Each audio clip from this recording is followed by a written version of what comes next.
এরপর ঘাটালের দিকে নজর রাখবো। প্লাবনের আশঙ্কায় ঘাটালো, টানা বৃষ্টিতে বাড়ছে ঝুমি শিলাবতী নদীর জল, বন্যার জল ক্রমশ ঢুকছে নিচু এলাকাগুলিতে। ছবি দেখাচ্ছি, প্লাবনের আশঙ্কায় ঘাটাল, টানা বৃষ্টিতে বাড়ছে ঝুমি শিলাবতী নদীর জল, বন্যার জল ক্রমশ ঢুকছে নিচু এলাকায়, যার ফলে মানুষ আতঙ্কে রয়েছেন। ঝুনি নদীর জলে প্লাবিত মানসুকা গ্রাম পঞ্চায়েতের একাধিক গ্রাম।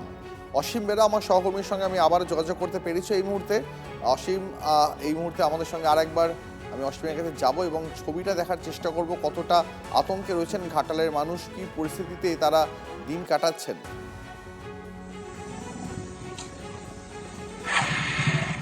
দেখো একেবারেই, কারণ আমি এই মুহূর্তে যে ঝুমি নদীর জল বেড়ে প্লাবিত হয়েছে ঘাটাল ব্লকের বেশ কয়েকটি গ্রাম। দেখো সেই প্লাবিত গ্রামের মানুষজন আমার সাথে রয়েছে। কি অবস্থা দাদা, কি অবস্থা আপনার গ্রামের? এখন অবস্থা খুব খারাপ। এই যে তামিল্লা যে ব্রিজটি তৈরি হয়েছে, এটা একদমই ভালো হয়নি। সরকার আইনের জন্য মানুষ না, মানুষের জন্য আইন, সাধারণ মানুষ বুঝতে পারছে না।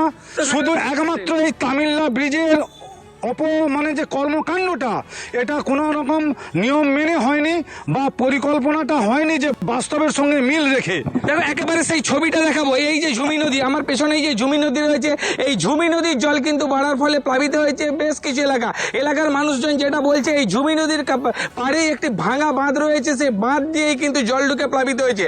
এলাকার মানুষজন বলছে ইতিমধ্যে রাস্তাঘাট জলের তলায় চলে গিয়েছে, বহু স্কুলে কিন্তু জল ঢুকেছে, পঠন পাঠা লাটে উঠেছে।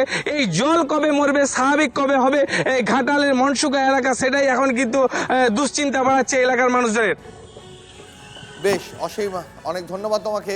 দেখুন অসীম, যে ছবি আপনাদের দেখাচ্ছিল, যে একটা জায়গা ছবি দেখাচ্ছিল, এবার আপনাদের দেখাই যে জল কি অবস্থায় ঘাটালবাসীকে এই মুহূর্তে বিপদের মধ্যে রেখেছে, আতঙ্কে রেখেছে।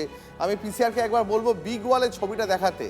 দেখুন একবার ঘাটালের মানুষ কিভাবে আছেন। এত উঁচু এই বাড়িটা, এই দোতলা তিনতলা বাড়িটা, এই বাড়িটা গোটা এলাকার মধ্যে একটা দ্বীপের মতো ভেসে রয়েছে।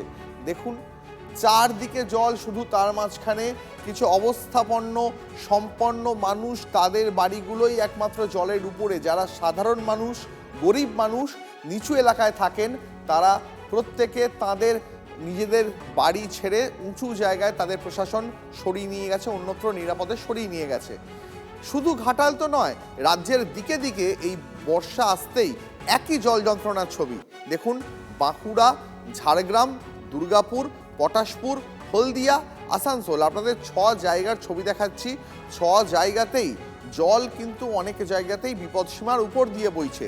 বেশ কয়েক জায়গায় কসবে, সেতু জলের তলায় চলে গেছে। মানুষকে প্রত্যেক দিনের জীবনযাপনে জল ঠেলে যেতে হচ্ছে।